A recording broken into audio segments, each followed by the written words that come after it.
Today, we are talking the Washington State Cougars. Great defense, incredible leverage, crazy cool offense to watch. Lots of trick stuff coming up right now.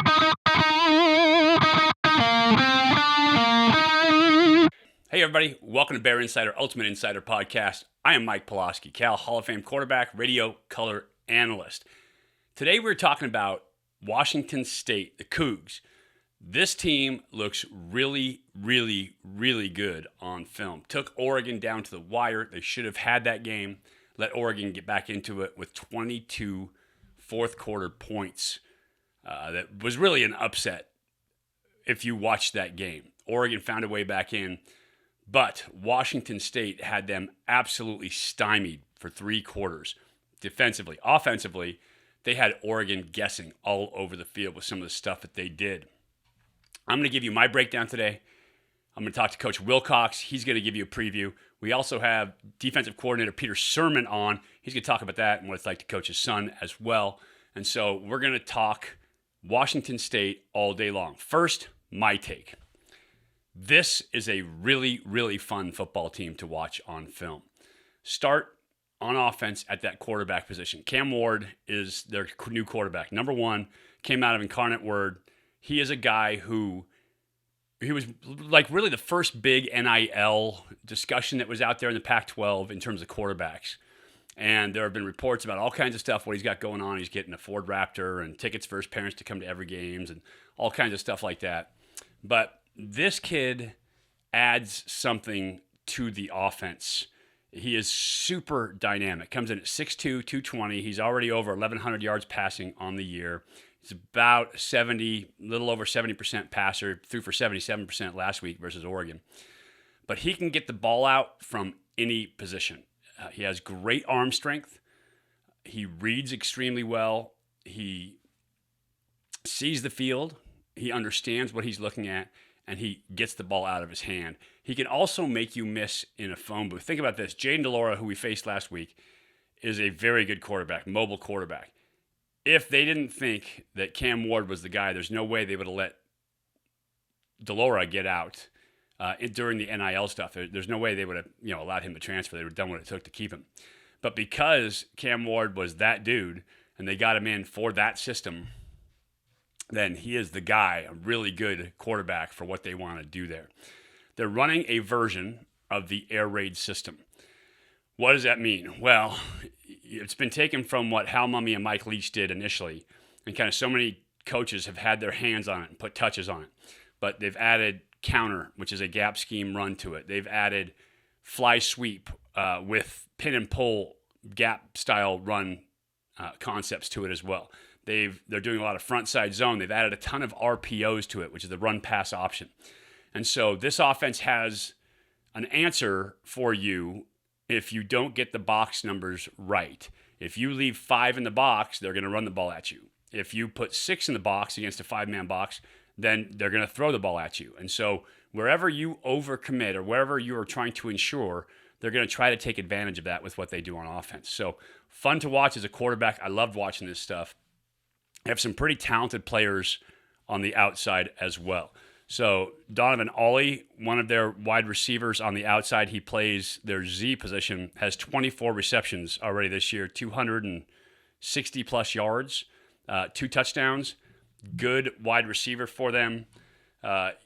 He is a guy that comes in 6'3", 212. He can run. He knows how to use space. They use him in the vertical game and the screen game as well, so a guy to watch out for. Renard Bell, another guy, he was there as part of that Nick Rolovich offense, the run and shoot. Small little guy, kind of jitterbug, 5'9", 173, but also understands how to use space. Remember, if you don't know, the air raid system uses options within their routes. Guys read open space and run to open space. And so it's hard as a defense to get a bead on where they're going to be, when they're going to be there, because they're going to find a way to get to green grass, called green grass reads. And so Renard Bell is really, really good at that, having worked in that run and shoot system, very similar principles. He's really good at finding that open space, getting open, finding just the narrowest little gaps. And he's really good with the ball in his hands. So he's a guy that you have to watch out for too. Robert Farrell, number 12. He is one of Cam Ward's teammates from Incarnate Word, and he is a little guy again, 5'8", 173, but he's the guy they find in traffic. They're going to throw that tunnel screen, they're going to find him. If they're going to do some fly sweep stuff or some mesh stuff, they're going to use him. And so he's a guy that you have to keep your eye on. He's got a dozen catches this year, or 11 catches, 114 yards. But last game versus Oregon, he was really good, had 8 receptions. So he's a guy that shows up, former teammate of Cam Ward. Obviously, there's some familiarity and comfort there with him as well. The running back, Nakia Watson, comes in 6 foot 223. He's okay. They use him as a counterpunch to their screen and vertical passing game. I think he's a guy, he's not special by any means, but he's good enough to work within this offense. Has 250 some yards on the season this year. So good football player. He is not the best running back that we have faced so far, but that vertical passing game, their quarterback Cam Ward, really special. One more receiver, Deshaun Stribling, 6'3", 204, has 19 receptions on the year, 220 yards. So another good football player on the outside. You notice we're calling out a lot of receivers because they get the ball on the perimeter. They try to spread you right now. We'll talk to Coach Wilcox about that in a little bit. And then we'll talk to Coach Sirmon as well about what they do and how you attack it or defend it in this case. So offensively, dynamic, fun to watch. As a quarterback, I love watching their game film. Really good stuff in there as well, but it all starts with that quarterback. He can make you miss in a phone booth. He gets the ball out in a hurry. He spreads you sideline to sideline, makes you cover every gap, and he is all about counting the box numbers, getting the box numbers right so that you get yourself into the right concept. Right now, let's talk to Coach Sirmon, talk about how our defense is going to attempt to defend this Washington State Cougars offense. Joining me now, defensive coordinator Peter Sirmon. And Peter, first off, welcome. I think this is the first time you've been on the podcast with me here for Bear Insider. But secondly, tell me about your defense this year. How do you like the guys that you have? Where do you stand, now that we're going into Pac-12 play for the second game? We've had our ups and downs a little bit, quite honestly. I thought overall, the first 3 games were pretty good in terms of points allowed. We've seen a significant improvement in third down defense, which was a big part of what we wanted to improve in the offseason. So that's been, that's been great to see us take strides in that regard. Some explosive plays last week against the Arizona game. We had some poor eye controls and really some uncharacteristic mistakes that this group of players typically don't make. So we need to get them back on track and make sure that we're continuing to focus on the things that are non-negotiable: effort, eye control, execution. Yeah, and since you and Coach Wilcox have been at Cal, just the discipline of a defense has always been really good. You play assignment-oriented defense, which is what you have to play. And I agree with you last week. The assignment, eye control, kind of eye discipline was a little bit off, which is going to come up this week as well with Washington State. We'll talk about that in a second. Since you haven't been on the podcast yet, and I am late to the party. What is it like coaching your son? We talked about this the other day in the office. That's pretty awesome, getting to coach your son at the college level. We've really enjoyed it. I know I can speak for myself and, my wife having Jack around. He gets the opportunity to come out to the house after games and, just those things that if you're not in the same location, you just don't have the opportunities to do. He's been a great member of the team. I think he's really acclimated well. He knew a lot of these players prior to even coming here because he's visited and he's been around this team quite a bit. So he was very optimistic that he was going to fit in well here. And then, he's an experienced player, been up there for 4 seasons. So he understands what is necessary to be successful at this level. And I think he's brought a level of maturity and some experience into the room that we didn't have. No doubt about it. And a bunch of production as well. So, one of the top guys at that position.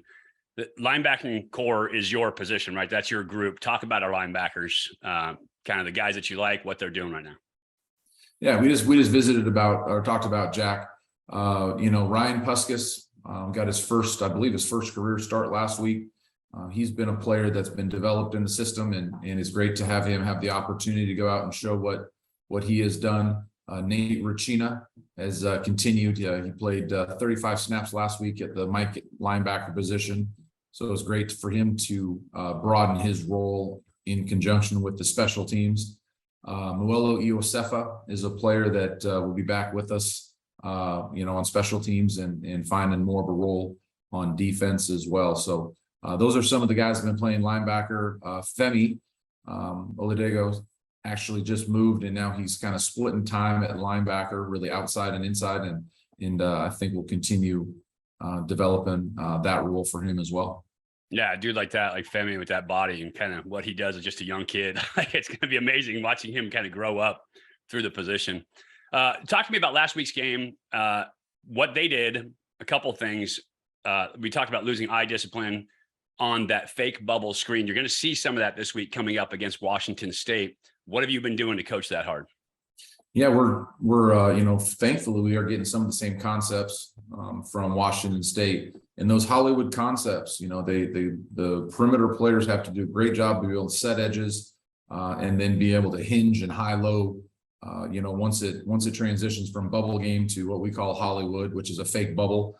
We have to do a great job of being able to play high to low, recognize the different mannerisms, and just play with great eye discipline. People have to understand if they're the outside part of the fit, the inside part of the fit, if they're in man, how that can potentially play a little bit differently that doesn't zone concept. So that's been something that we've repped a lot, because that's a big part of college football, getting the ball on the perimeter.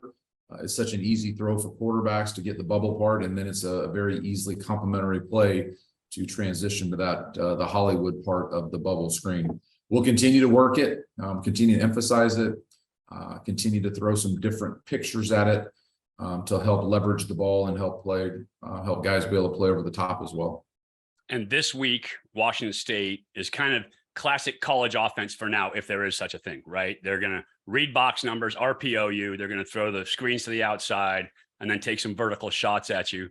Tell me what you see in Washington State and their quarterback that they just got in, right? He was the first big NIL guy out there in the Pac-12. Talk to me about what you see in Cam Ward and Washington State's offense. Well, first of all, once you really deep dive into their offense, they really present a significant amount of issues.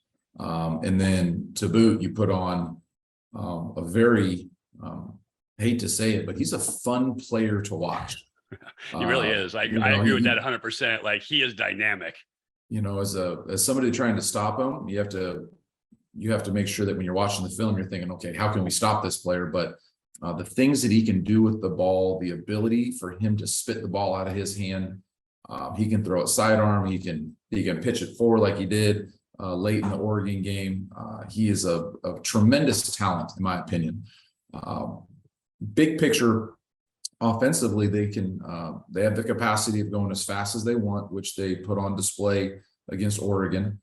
They have the capacity to put the ball on the perimeter, which really it really stretches our defense, horizontally, and then to have the capacity to look over to the offensive sidelines and confirm box counts. It's defense for us is angles and leverage, and the numbers we can provide in the box or outside of the box, and for them to be able to essentially play Madden and kind of get into the perfect concept. They're not the perfect concept, but a very advantageous concept because of the tempo in which they play is a huge challenge. Yeah. And last week they even took it a step further. They took that check back with the sideline and used it as a sneak play, right? Because they're checking back, Oregon checks back for their defensive check, and all of a sudden they run the fade down the sideline. So they call a lot of fun stuff. How do you deal with that as a coordinator, as a D guy? Yeah, that fake freeze, we typically see that about once a year. And, that's a unique play. Not a lot of offenses have success with it, but they did a great job of getting Oregon off balance a little bit, got their eye control to the sidelines. I think Oregon was trying to change the coverage behind it. So that's just something that we're very aware of, and we'll be able to play through it. So just kind of go with it. They call a bunch of fun stuff. They start off the game with the flea flicker, right? Throwback. They come back with the flea flicker throwback later, like a double, reverse flea flicker pass. They do a lot of fun stuff. How much do you have to coach? I know, like, whenever we played a team that ran the 46, we had to coach against it for 15 plays every day or that kind of thing. How much do you coach into their trick plays? How much do you focus on fundamentals of basics? Well, we're always focusing on the fundamental and basics. I think very similar to turnovers or takeaways. It's the awareness of, after explosive plays, when that ball gets in the, sometimes after a takeaway, sometimes you'll see him on some traditional waist downs. In my experience, you don't play for trick plays. However, when things go away from me as an edge player, when things go away from me as a clouded corner, when things go away from me as a flat defender, you have to have a heightened sense of awareness of, am I getting color back across my face? Is somebody trying to out leverage me, for us to have a throwback, or is this a flea flicker? What's the tempo of the X receiver stalking me if I'm in man? So I think the awareness of it is as important as the trick play, because I would probably ask you, as an offensive coordinator, how often do you go back to the same trick play? Right. You're going to run your trick plays once. You take one shot at that play for that game. Absolutely. So, that's where the predicament that you find on defense is you can play, or you can practice the trick play from the week before, but I bet you a quarter, that's not the same trick play that's going to be dialed up if you get one. Exactly. But the other thing too, he will go back to his standard plays. He ran mesh back to back twice. He ran a couple plays back to back. Like, he's not scared to just flip the formation and run it the other way. Do they give you any tendency in that, or do you think that's just kind of a game feel flow for him? I think it's a game feel flow, because, it's, you look at it from an offensive point of view, Mike, and you see the same play. I see a variance in formation, and with a variance of formation comes a different set of eyes deciphering that same play. So yeah, coach wise, hey, they're running the same play. However, if I put us in middle open versus middle close and I change my alignment, my eye control, that play is going to come off that, for the player, is going to come off differently. Yeah. So same plays, as easy as are for the offense, if I give them the same picture, then my player has the same picture. But if we change it, or it goes into an FIB formation, it's a completely different composition of a play in my mind. Yeah, absolutely. Especially with those, the air raid base of this offense. I know, it's everything gets over kind of simplified, but for communication from the air raid base of this, everything kind of changes based on coverage anyway. So guys are running different ways. I laughed with Mike Leach. He's like, well, we run 4 verticals and they name it like 14 different plays and it's really one thing. I'm like, yeah, but it kind of turns out to be 14 different things when you guys are breaking it off and running options and doing all that. So always fun to watch. What are the keys for you guys this week? What's the absolute key for this game? Number one thing is get lined up and communicate.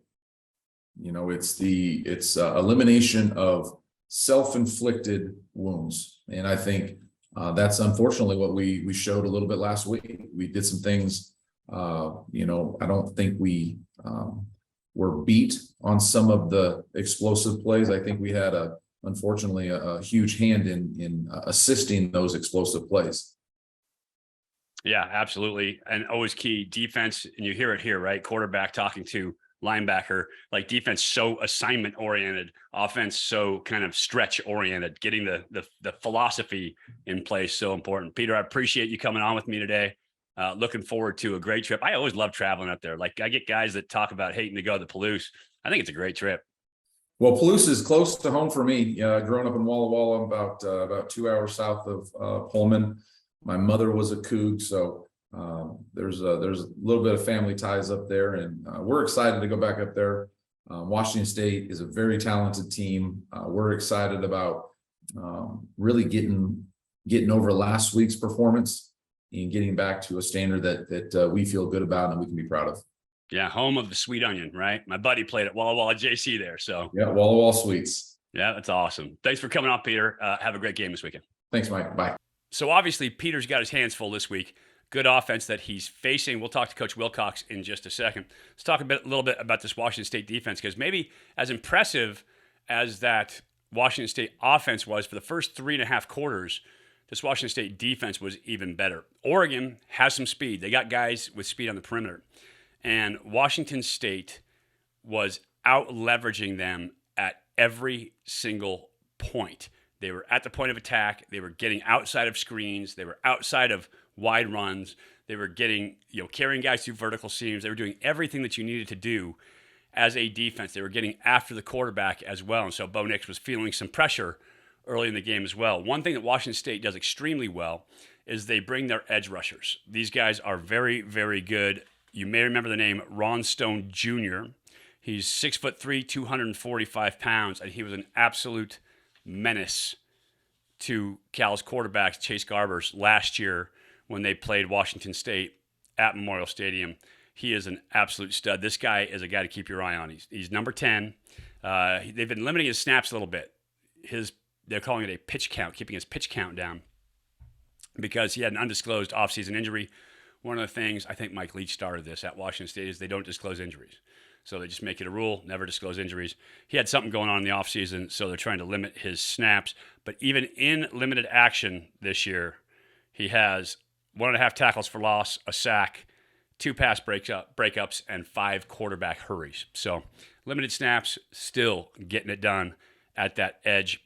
They call it the edge position, actually. So the edge rusher. The other side, you're going to see Brennan Jackson, number 80, 6'4", 263, more of a traditional college defensive end type. He is a big-time rush guy. Last week, he had a quarterback hurry, but for the season, he has 6.5 tackles for loss, 2 sacks, and 2 quarterback hurries. He was an honorable mention All Pac-12 selection last year. Very good football player. He is, again, on the edge. These guys like to get after you from the edges, force your quarterback up into the pocket, and put pressure on you, make you feel it that way. So Cal's offensive line going to have to be solid. They're going to have another good game this week. They're going to have to help on those edges. I can see some chipping with the running backs or help with the tight ends happening this week because they're so good at that defensive end position. In terms of the best players on defense, Dalian Henley is a Will linebacker. He's Mel Kiper Jr., the draft analyst, just projected him as the number 24 overall draft pick in next year's draft. So here's a guy who's being projected as a first rounder. He can run, he can hit, he can play the position. He's actually a transfer from Nevada when Coach Norvell took off. A couple transfers actually ended up at Washington State. So very good football player there. He leads the team in tackles. He's got a quarterback hurry. He's got interception. So he kind of does a little bit of everything from that will linebacker position. The other guy who just shows up on film everywhere you look, Armani Marsh. He is playing the nickel position. Our equivalent would be Colin Gamble. And so he's playing that nickel kind of linebacker, strong safety, rover type of position there. And a lot of teams in run situations will sub a guy in, a big guy linebacker in at that position and sub a guy out in passing situations and play that pure nickel.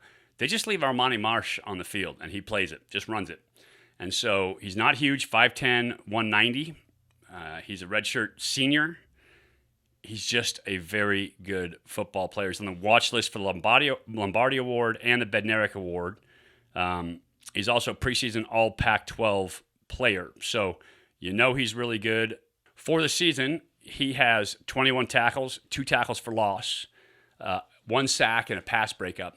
And so he's doing it all in that hybrid nickel linebacker spot. Very, very good football player for them as well. Jordan Lee on the other side, number 13, is playing strong safety. They will use these guys together. They will spin them down to play cover 3. They will play a little bit of man. If they want to go with a 2 high shell, they're going to spin Jordan Lee up to that strong safety position, and then Marsh will play that linebacker spot, Sam, the nickel Sam spot as a DB. But again, he plays like a linebacker inside, so they don't have to get any of these guys out. We'll talk to Coach Wilcox about that in a second.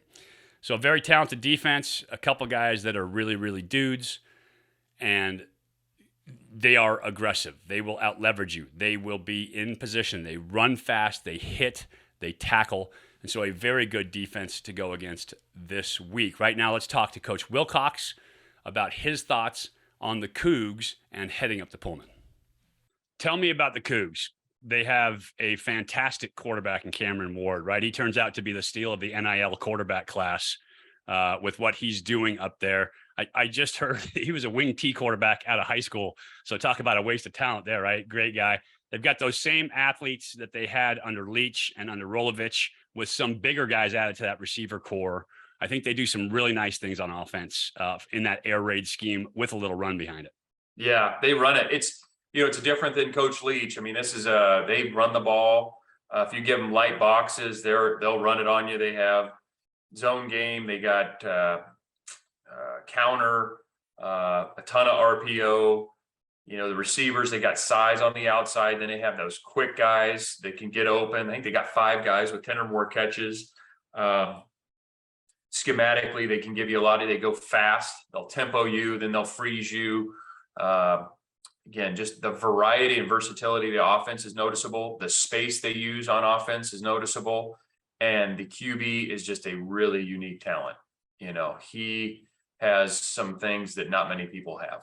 So it'll be a great challenge for us defensively to play against that style of offense and a QB like that, as well as their running back and receivers. And then defensively, they're very good. The edge players are really, really good.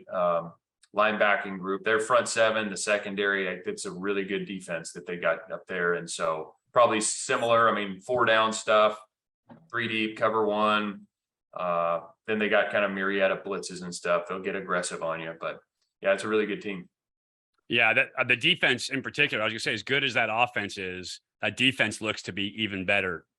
Ron Stone Jr. is back, right, at that edge guy on the outside. He creates pressure.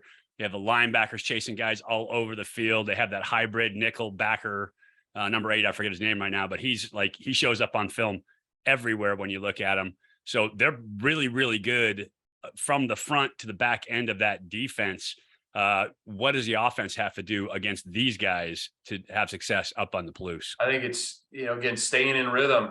We talk about that all the time. What does that mean? It means we're going forward and getting some productive, efficient runs, keeping the pocket clean when we pass. And if they're going to pressure us and play really aggressive, that we got to make them pay. You can't, if people are going to be really overly aggressive with you at the line of scrimmage, then you got to be able to sting them. And so all those things, comes down to ultimately execution. Everybody's got to be on the same page, and you got to keep the ball moving forward. You don't want to be in a lot of 3rd and longs because they're really good up front. The secondary is good. And, I think they've done a nice job, but building on our momentum from last week and taking some of the lessons we've learned and applying those on Saturday will be key.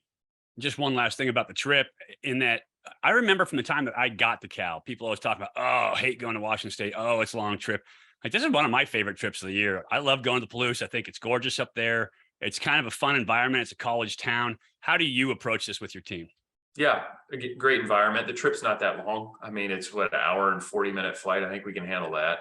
I'll fly in, stay in Lewiston, and then drive up to Pullman. And it's a 2:30 kick or so. Weather will probably be just great, whatever it is. And we've been up there.